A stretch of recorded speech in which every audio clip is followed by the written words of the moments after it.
자, 다른 제사들이 가지고 있는 의미가 예수님의 몸과 피, 그리고 예수님 그 자체를 의미한다면 화목제는 예수님의 사역의 절정을 예표하는 제사가 화목제물입니다. 다시 얘기하면 다른 제사들은 예수님의 몸과 예수님의 피 이런 것들을 의미한다면 화목제물은 예수님 사역 전체, 예수님의 사역의 절정을 예표하는 제사가 화목제물이다라고 말할 수 있습니다. 그래서 화목제는 샬롬의 제사는 백성들과 하나님 사이를 이어주는 제사가 화목제입니다. 그래서 앞에 나오는 레위기 1장에서 5장까지에서는 자, 순서가 어떻게 되나요? 첫 번째, 번제. 그 다음에 소제. 그 다음에 그 다음에 뭐예요? 이러지 말고 이러지 말고 자, 1장부터 나오는 제사의 순서가 번제, 소제, 그 다음에 뭐가 나와요? 화목제가 나와요. 그 다음에 속제제, 속건제가 나와요. 그죠? 그러니까 속제제, 속건제, 앞에 번제와 소제, 중간에 뭐가 있어요? 화목제가 있어요. 그런데 뒤에 나오는 7장에서 규례를 얘기할 때에는 화목제가 어디에 나와요? 순서가 제일 마지막에 나와요. 제일 마지막에. 끝에 나와요. 속제제와 속건제 뒤에 나와요. 그죠? 이유가 뭘까요? 기록을 하다가 이거 빼먹네. 그래가지고 이거 빼먹었네. 해가지고 뒤에 따로 기록을 한 겁니까? 아니에요. 성경은 순서도 장도 진리입니다. 순서도 의도가 있고요. 진리예요. 그러면 화목제가 왜 속제제 뒤에 나오느냐? 왜 끝에 나오느냐? 이것도 우리가 살펴봐야 될 말씀이겠죠. 자, 다시요. 화목제, 샬롬의 제사는 백성들과 하나님 사이를 이어주는 제사가 화목제다.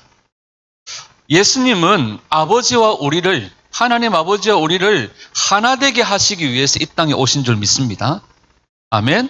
그럼 우리가 이 땅에서 삶을 추구해야 될 삶의 목표가 뭘까요? 하나님과 우리가 하나 되는 거죠. 끊임없이 이것을 우리가 구해야 될 줄 믿습니다. 이스라엘 사람들이 전해져 내려오는 이야기들, 조상들의 전성들을 이렇게 집약해 놓은 미드라시에 보면 오직 샬롬이신 메시아만이 화목 제물을 올려드릴 수 있다라고 되어져 있어요. 이 말은 샬롬의 왕이신 메시아만이 진정한 샬롬의 제사를 하나님께 올려드릴 수 있고 샬롬을 이룰 수 있는 분이시다라는 의미입니다. 이걸 유대인들은 이미 조상들로부터 이미 토라를 통해서 배운 거예요. 그래서 메시아의 사역은 뭐다? 유대인들이 조상들로부터 계속해서 토라를 통해서 배워온 게 뭐냐면 메시아의 사역은 샬롬이라는 거예요. 하나님과 우리 사이를 샬롬 하시고 또 샬롬의 제사를 올려드릴 수 있는 유일한 분이시다. 그래서 메시아의 사역은 샬롬이다. 그래서 그는 평강의 왕이시다. 그래서 이들이 메시아를 기다리는데 어느 날 나사렛에서 한 청년이 나타난 거예요. 근데 가만히 보니까 이 샬롬을 주는 게 아니라 오히려 분쟁하게 하고 오히려 다툼을 줘요. 원수가 집안 식구예요. 예수님도 뭐라고 말해요? 내가 너희에게 뭘 주러 왔다? 화평을 주러 온 게 아니라 검을 주러 왔다. 예수님을 믿는 사람들이 가정 안에서 진리 때문에 계속해서 뭐가 일어나요? 충돌들이 일어나죠. 자, 중요한 건 예수님은 오직 샬롬의 왕이시다. 샬롬의 왕이신 메시아로 이 땅에 예수님이 오셨고 다시 오실 때에 완전한 샬롬을 온 우주 가운데 충만하게 하실 분이 누구시다? 예수님이십니다. 그래서 레위기 7장에서는 화목제의 규례를 가장 마지막에 다루고 있어요. 왜요? 예수님이 다시 오시는 그날에 온 우주에 뭘 이루실 거다? 완전한 샬롬을 이루실 거다. 또 레위기 8장에 가면 제사장의 위임식 이야기가 나와요. 제사장 위임식을 위한 제사를 드릴 때에도 화목제가 속죄제와 번제 다음으로 드려집니다. 순서상. 이 이야기들이 뭘 의미하느냐 하면 제사의 순서에서 화목제가 마지막으로 드려지는 것은 마지막 날에 예수님으로 인하여서 하나님과 우리 안에 하나됨이 완성될 것을 이야기하는 겁니다. 지금 우리가 하나님과 우리가 하나됨을 예수님의 그 은혜로 하나됨을 추구하며 살아가지만 완전한 하나됨은 예수님이 다시 오시는 그날 이루어지는 거죠. 완전한 샬롬도 예수님이 다시 오시는 그날 이루어질 겁니다. 그래서 속죄제와 번제 다음으로 마지막에 화목제가 드려진다는 거죠. 자, 하나님은 사람이 하나님께 가까이 나아가 하나님의 식탁에서 함께 먹고 마시며 교제하며 하나님과 그 아름다운 교제를 누리기 전에 반드시 해결되어져야 될 문제가 무슨 문제예요? 죄 문제죠, 죄 문제. 그래서 죄와 죄의 문제들이, 죄의 장애들이 다루어진 뒤에 뭐가 이루어져요? 화목제가 드려지는 겁니다. 그래서 속죄제와 번제가 드려지고 난 다음에 화목제가 드려지는 거죠. 그러니까 하나님과 함께 식탁의 교제를 나누려면 뭐가 이루어져야 됩니까? 죄 문제와 그 죄로 인한 장애물들이 해결되어져야 됩니다. 그래서 속죄제와 번제를 드리고 난 다음에 화목제를 드린다. 이렇게 볼 수 있습니다. 자, 속죄제는 흠없고 완전함에 무한하신 하나님 앞에서 우리의 죄성과 우리의 잘못된 자아로 인해서 하나님께 나아가기 위해 우리가 얼마나 자격 없는 자인지를 우리가 인정하게 되어지는 자리가 속죄제의 자리예요. 이 속죄제를 통하여 하나님 앞에서 우리 죄를 고백하고 하나님의 자비를 구한 뒤에 우리가 번제를 통하여 하나님께 우리 자신을 온전하게 내어드리는 시간이 속죄제와 번제의 시간이죠. 이것이 속죄제와 번제가 나를 완전히 하나님께 굴복하게 한다는 의미가 되어집니다. 그렇게 죄를 인정하고 하나님께 굴복하며 나 자신을 하나님께 온전히 드린 뒤에 비로소 내가 뭘 할 수 있다? 하나님과 화목을 누릴 수 있다라는 것이 속죄제, 번제, 화목제 순서대로 드리는 이 제사에 담겨 있는 의미입니다. 그러면 우리가 하나님과 화목을 누리기 위해서는 뭐가 필요해요? 우리 죄를 하나님께 자백하고 죄 문제 해결하고 우리를 온전히 하나님께 올려드리는 헌신 있어야 됩니다. 회개와 죄사함과 헌신이 우리 가운데 있어져야 되죠. 그 다음에 뭐가 이루어져요? 우리가 하나님 앞에 화목제를 올려드림으로 끊김 없이 하나님과 교제하게 되어진다는 사실입니다. 자, 화목제는 하나님과 우리 사이에 분열이 극복되어지고 그 다음에 하나님과 우리 사이에 사귐이 이루어지는 것을 예표하는 제사가 화목제다. 아멘. 우리가 지금 가라면 한 주간을 살아갈 때에 이런 것에서 비추어서 우리가 어떻게 해야 합니까? 냅다 우리가 화목제만 들고 나갈 수 없잖아요. 먼저 뭐가 해결되어져야 돼요? 주님 앞에 우리가 속죄, 죄를 인정하고 하나님, 나는 하나님 앞에 나아갈 수 없는 형편없는 죄인입니다. 그리고 하나님 앞에 속죄의 제사를 드리고 하나님, 나의 삶을 하나님께 온전히 드립니다. 그 다음에 하나님과의 친밀한 교제와 식탁의 교제가 이루어지는 거죠. 샬롬이 이루어지는 겁니다. 자, 성경의 수많은 구절들은요, 하나님이 샬롬을 자기 백성들에게 주실 것들을 약속하십니다. 아론의 축복기도, 민수기 6장 24절에서 26절. 다른 교회, 어떤 교회 보니까요, 우리가 예배 시간에 인사를 하잖아요. 자, 우리 앞뒤 좌우로 바라보시면서 인사하십시다. 사랑하고 축복합니다. 이렇게 인사하는데 어떤 교회는 아론의 축복 기도로 서로 축복하는 거예요. 이거 왜 해야 될까요? 안 해야 될까요? 자, 시작. 여호와는 내게 복을 주시고 너를 지키시기를 원하며 여호와는 그 얼굴을 내게 비추사 은혜 베푸시기를 원하며 여호와는 그 얼굴을 내게로 향하여 드사 평강 주시기를 원하노라 할지니라 하라. 원하노라까지 하면 되는 거예요. 여호와는 내게 복을 주시고 너를 지키시기를 원하며 여호와는 그의 얼굴을 내게 비추사 은혜 베푸시기를 원하며 여호와는 그 얼굴을 내게로 향하여 드사 평강 주시기를 원하노라. 다음 주 이걸로 우리가 축복 기도를 외워오셔야 돼요. 자막 안 띄워주고 그러면 정말 이러면 안 됩니다. 이러면 안 돼. 다른 사람들이 소리에 묻혀가지고 이렇게 하면 안 된다고요. 왜? 다른 사람들도 똑같이 이러면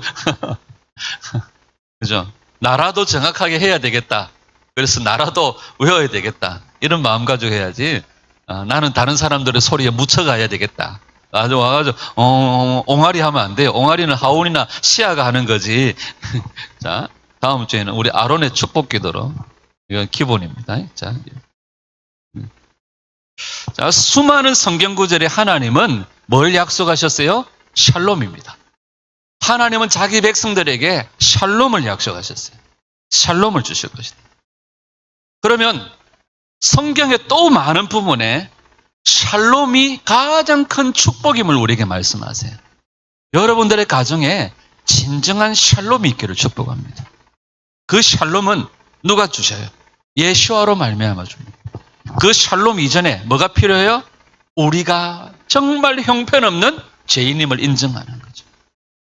그리고 하나님께 나 자신을 온전히 내어드림이 필요합니다. 여러분, 샬롬이 가장 큰 축복이라는 것을 성경은 우리에게 가르쳐줘요. 여러분들의 가정에 고기가 때마다 반찬으로 고기가 나오고 여러분들의 가정에 수많은 식탁에 많은 자녀들이 앉아 있어도 거기에 분쟁과 다툼과 분노와 여러 가지 시기와 질투가 있다면 그 고기가 무슨 소용이 있어요? 그렇죠? 우리 안에 진정한 샬롬이 있기를 축복합니다. 아론을 통하여서 이스라엘 백성들에게 선포되어진 축복도 뭐예요? 샬롬이에요, 샬롬. 평강 주시기를 원한다. 솔로몬의 이름의 뜻이 뭐예요? 샬롬이에요, 샬롬. 샬로몬. 솔로몬의 이름의 뜻 샬롬입니다. 평강의 왕을 예표하는 인물이 솔로몬이죠. 자, 이 모든 것은요, 샬롬이 인류 역사 가운데 그리고 이 땅 가운데 이루어질 모든 것의 절정이에요. 마지막 날 예수님이 오셔서 이루실 핵심이 뭐예요? 완전한 샬롬이라는 거죠. 샬롬은 이 세상에서의 모든 것의 절정이 되어질 것입니다. 아멘. 그러면 우리가 앞으로 오는 세상에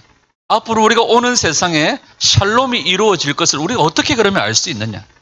이사야 66장 12절 말씀. 시작.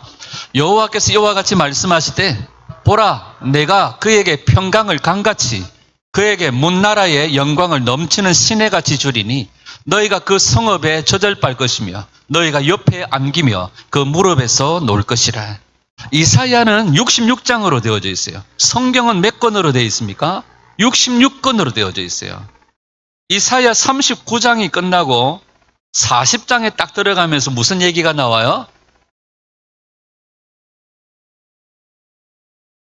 자, 이사야 66장을 우리가 성경으로 본다면 39권, 27권 이렇게 만약에 나눈다 치면 이사야 39장이 끝나고 40장에 무슨 얘기가 나오느냐 하면 외치는 자의 소리에 대해서 나와요. 세례 요한의 선포를 예언하는 장면이 40장에 나와요.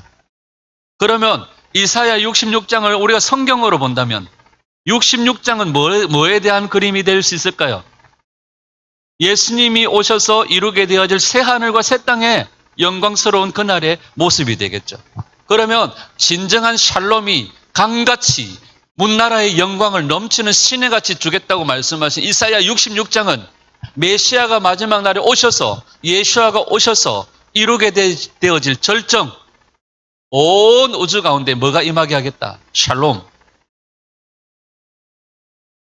여호와의 평강을 강같이 주실 것이다. 자, 이사야 52장 7절 시작. 좋은 소식을 전하며 평화를 공포하며 복된 좋은 소식을 가져오며 구원을 공포하며 시온을 향하여 이르기를 내 하나님이 통치하신다 하는 자의 산을 넘는 발이 어찌 그리 아름다운가. 아멘. 시온을 향하여 하나님이 통치하신다라고 선포하는 거예요. 뭐 하는 자들이 장차 오는 세상에서 샬롬이 강같이 흐르게 되어질 것을 믿는 자들이 시온을 향하여 내 하나님이 통치하신다 할 것이다. 예수님이 처음에 오셨을 때에는 샬롬을 가져오지 못했어요. 마태복음 10장 34절 시작. 내가 세상에 화평을 주러 온 줄로 생각하지 말라. 화평이 아니요 검을 주러 왔노라. 예수님이 처음 오셨을 때에는 제자들을 향해 샬롬보다는 칼을 가지고 오셨다고 말씀하세요. 그래서 유대인들 랍비들은요, 이것을 들어서 예수님이 메시아가 될 수 없다라고 얘기를 해요.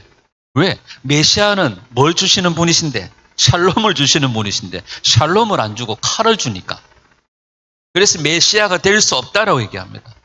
근데 이 말은 예수님께서 다시 오셔서 완전한 샬롬을 이루시기 전까지는 이 땅에는 진리로 인한 끊임없는 갈등과 전쟁이 있을 거라고 얘기합니다. 가장 먼저는 어디서 전쟁이 일어나요? 여기서 일어나잖아요. 분명히 오늘 말씀 듣고 아멘 하고 갔는데 집에 가는데 그런 일이 있을란가? 뭐 이런 식으로. 그죠? 아멘 하고 갔는데 에휴 이러잖아요. 샬롬을 잃어버리잖아요. 그리고 집에 갔는데 그 집안 식구가 도움이 안 되고 문을 열고 들어서는 순간부터 양말이 뒹굴러 다니고 뭐 이런. 샬롬은 온데간데 없어지죠. 오죽하면 네 원수가 집안 식구라고 얘기해요. 그 다음에 또 무슨 말씀하세요?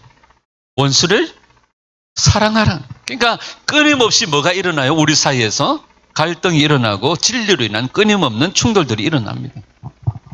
그러나 예수님은 평강의 왕이십니다. 샬롬의 왕이신 예수님이 다시 오시는 그날에 이 땅의 온 우주 가운데 완전한 샬롬이 이루어질 것입니다. 아멘. 그 주님이 샬롬의 왕이시기 때문입니다. 자, 그 다음에 두 번째로 우리가 살펴볼 것은요. 자, 고린도전서 15장 53절. 시작. 이 썩을 것이 반드시 썩지 아니할 것을 입겠고 이 죽을 것이 죽지 아니함을 입으리라. 이 성경 구절이요. 목사님들이나 장로님들한테 이게 걸림이 되는 말씀인 거예요. 어떤 목사님이 장례식에 참석해가지고 갑자기 기도 부탁을 받았는데 무슨 기도를 해야 될까 싶어가지고 부활에 관한 기도를 해야 되겠다. 그래서 눈을 감고 이 썩을 것이 죽을 것이 갑자기 썩을 것 죽을 것이 섞여가지고 그래가지고 안 되겠다 싶어서 다른 구절로 나는 부활이요 생명이니 나를 살아서 믿는 죽어서 이러다가 어떤 분이 죽을 썼다는 얘기가 있어요. 썩을 것이 반드시 썩지 아니함을 입고 죽을 것이 반드시 죽지 아니함을 입는. 뭘 얘기하는 거예요? 우리의 몸은 썩을 수밖에 없는 몸이에요. 그죠? 우리의 몸은 썩을 수밖에 없는 몸입니다. 그런데 우리가 마지막 날에 주님과 함께 부활하는 그날에는 썩지 아니할 몸으로 부활한다는 거예요. 믿습니까? 아멘? 그런데 희생제사의 제물에 대한 규례 가운데 사도 바울이 믿었던 썩어질 것이 썩지 아니함을, 죽을 것이 죽지 아니함을, 부패하지 않는 상태로 변행되어질 것들을 사도 바울은 알고 있었던 겁니다. 여러분, 희생제사 제물 가운데 자, 레위기 7장 16절에서 18절 시작. 그의 예물의 제물이 서원이나 자원하는 것이면 그 제물을 드린 날에 먹을 것이요 그 남은 것은 이튿날에도 먹되 그 제물의 고기가 셋째 날까지 남았으면 불사를 지니 만일 그 화목 제물의 고기를 셋째 날에 조금이라도 먹으면 그 제사는 기쁘게 받아들여지지 않을 것이라. 화목제 제물을 드린 자들은 그 고기를 이튿날까지 먹을 수 있어요. 그런데 셋째 날에는 반드시 불태워야 합니다. 왜 그러냐 하면 남겨진 고기가 셋째 날부터는 부패하기 시작합니다. 하나님의 하늘 초소를 반영한 이 땅의 성소는요, 반드시 뭘 막아내야 돼요? 뭘 피해야 합니까? 부패예요. 부패. 희생제사는 뭘 요구합니까? 죽음을 요구합니다. 그런데 절대로 용납할 수 없는 문제는 뭐예요? 부패함입니다. 죽음을 요구하는 희생제사지만 제물의 부패 과정은요, 절대로 용서가 안 됩니다. 그래서 제물이 부패되기보다는 차라리 뭐 하라는 거요? 3일째 되는 날에 남았으면 완전히 태워버리라고 얘기합니다. 여러분, 하늘의 성소를 반영하는 땅의 성소는요, 뭘 유지해야 합니까? 부패성이에요. 부패를 방지해야 합니다. 하늘의 성소는 불부패성을 상징하기 때문에 이 땅의 성소는요, 그 모든 제물의 부패를 막아내야 합니다. 그래서 레위기 2장 13절에 보면 이 모든 제물의 부패를 막기 위해서 뭐 하라고 그래요? 소금을 치라라고 얘기합니다. 네 모든 소제물에 소금을 치라. 네 하나님의 언약의 소금을 소재에 빼지 못할지니 네 모든 예물에 소금을 드릴지니라. 희생제사와 성소, 즉 영원한 생명, 영원한 생명은 부패하지 않고 썩지 않는 생명을 상징하는 것이 부활이요 영생입니다. 그래서 성소와 희생제사는 생명을 유지해야 합니다. 부패를 방지해야 합니다. 영원하신 하나님을 향한 예배가 되어져야 된다는 거죠. 그래서 화목제물은 셋째 날에는 남아있으면 태워버리라고 얘기합니다. 뭘 상징하는 거요? 부패를 막으라는 거죠. 이 화목제물은 셋째 날에 뭘 예표하는 거요? 예수님의 부활을 예표하는 거예요. 주님은 셋째 날에 부활하셨죠. 아멘. 그러니까 예수님의 죽은 몸은 뭐 할 수 없어요? 결코 뭐 하지 않는다는 거요? 부패하지 않는다는 것을 얘기합니다. 그래서 주님의 부활로, 육체의 부활로 인해 육체도, 우리의 육체도 부패로부터 완전히 부패하지 않는 영원한 생명으로 우리가 완전히 변형되어져서 주님과 함께 살 것들을 얘기하는 것이 이 제물의 부패, 불부패성.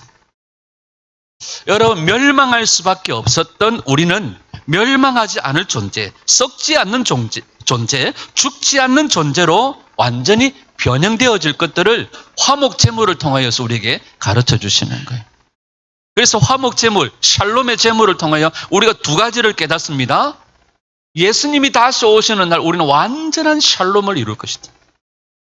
그 전에 그럼 뭐가 일어나야 될까요? 나는 하나님 앞에 나아갈 수 없는 형편없는 존재다.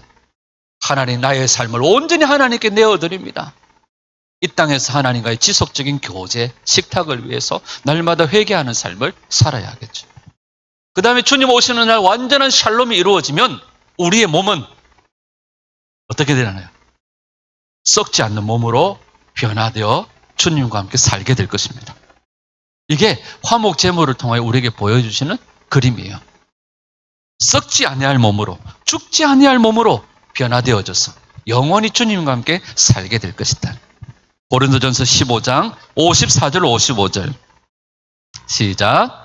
이 썩을 것이 썩지 아니함을 입고 이 죽을 것이 죽지 아니함을 입을 때에는 사망을 삼키고 이기리라고 기록된 말씀이 이루어지리라. 사망아 너의 승리가 어디 있느냐? 사망아 네가 쏘는 것이 어디 있느냐? 우리의 옛날에 어르신들은요 믿음이 있었어요. 저도 어렸을 때 저희 어머니가 교회 다니기 전부터 믿음으로 선포하는 걸 제가 들었었어요. 교회도 안 나갔을 때 이 썩을 놈아, 이 죽을 놈아. 근데 나중에 예수 믿고 나니까 이 썩을 몸이 썩지 아니할 몸, 죽을 놈이 죽지 아니할 놈으로 변화되어진 것을 믿음으로 완전하게 고백하게 되어지는. 옛날에는 얼마나 어르신들이 그랬어요, 그죠? 대놓고 이 썩을 놈, 이 죽을 놈 알았던 것 같아. 우리 인간이 썩을 존재인 것을 알았던 것 같아. 우리가 영원히 죽을 수밖에 없는 존재인 걸 알았어요. 근데 답을 몰랐어. 예수님을 믿고 나니까 부활의 몸으로, 영광스러운 몸으로 변화되어져서 영원히 죽지 않는, 그죠? 취하지 않는 그런 하나님의 자녀들이 될 것을 예수님을 통하여 답을 얻게 되어지잖아요. 여러분, 우리는 영원히 썩지 않는, 죽지 않는 부활의 몸으로 주님과 함께 영생을 누리게 될 줄 믿습니다. 이게 화목제물, 샬롬의 제물이 가지고 있는 의미입니다. 자, 정리를 다시 한번 해보죠. 예수님은 샬롬의 제물이 되셨습니다. 하나님께 나아갈 수 없는 우리들이, 하나님과 교제할 수 없는 우리들이, 화평할 수 없는 우리들이 예수 그리스도로 말미암아 화평하게 되어지고 예수님 하나님과의 하나됨의 관계를 유지할 수 있게 된 것이 예수님 때문입니다. 하늘과 땅이 하나 되어 연결되어 수 있는 사닥다리가 되어지신 예수님. 에덴에서 하늘과 땅이 통일되어졌던 거겠지. 죄로 인하여 분리되어졌을 때에 예수님이 다시 오셔서 에덴을 회복하시는 이 영광의 그림을 우리에게 보여주신 거예요. 그러면 우리가 지속적으로 하나님과의 교제, 하나님의 식탁에서 함께 하나님과 먹고 마실 수 있는 통로는 누구예요? 샬롬의 왕이신 예수님이십니다. 그 예수님께로 나아가기 전에 우리가 먼저 멸망할 수밖에 없는 형편없는 죄인임을 인식하며 예수님의 십자가를 붙드는 그런 은혜가 우리에게 필요해요. 나 자신을 하나님께 온 내어드림이 필요한 줄 믿습니다. 아멘. 여러분, 한 주간도 이 완전한 샬롬을 누리시기를 축복해요. 여러분들 지금 여러분들 마음속에 샬롬이 없잖아요. 예. 막 이게 자고 일어나면은 막 각하했다가 또 눈 뜨고 나면은 인용했다가 막 속이 시끄럽죠. 하나님께 내어 맡겨드리시고 하나님과의 지속적인 교제, 주님의 식탁에 날마다 나아가 주님과 함께 먹고 마시는 은혜가 있기를 축복합니다. 완전한 샬롬, 주님 다시 오시는 그날이에요. 완전한 샬롬이 이루어지는 그날을 소망하며 주님과 함께 먹고 마실 그날을 기대하며 사시기를 축복해요. 두 번째, 화목제물이 가지고 있는 의미가 뭐예요? 불부패성. 썩지 않는 거예요. 썩지 않는. 예. 우리가 예수님의 죽은 몸은 결코 부패하지 않아요. 우리도 주님의 부활로 인해 우리도 주님과 함께 부패하지 않는, 썩지 않는 몸으로 주님과 함께 그 부활의 몸에 참여하게 될 겁니다. 그래서 예수님은 부활의 무슨 열매라고 그래요? 첫 열매라고 그래요. 우리도 주님과 함께 부패하지 않는 부활의 몸으로 영광스럽게 주님과 함께 살게 될 것입니다.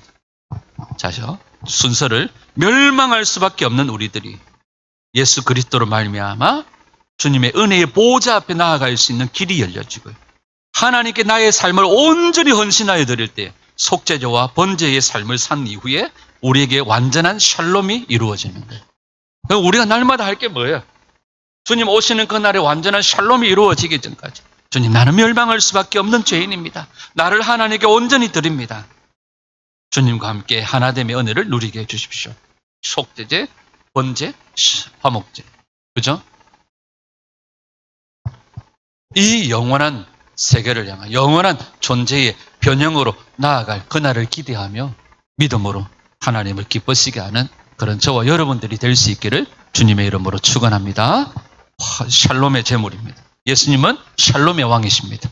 여러분들의 가정에 샬롬의 왕이신 예수 그리스도로 말미암는 진정한 샬롬이 이루어지기를 원하고, 이 나라 대한민국 안에 진정한 샬롬은 예수 그리스도로 말미암아 옵니다. 하나님, 이 나라 대한민국 가운데 진리로 역사하셔서 진정한 샬롬이 임하게 하여 주시옵소서. 간절히 기도하며 나아가는 그런 저와 여러분들이 될 수 있기를 예수님의 이름으로 축원합니다.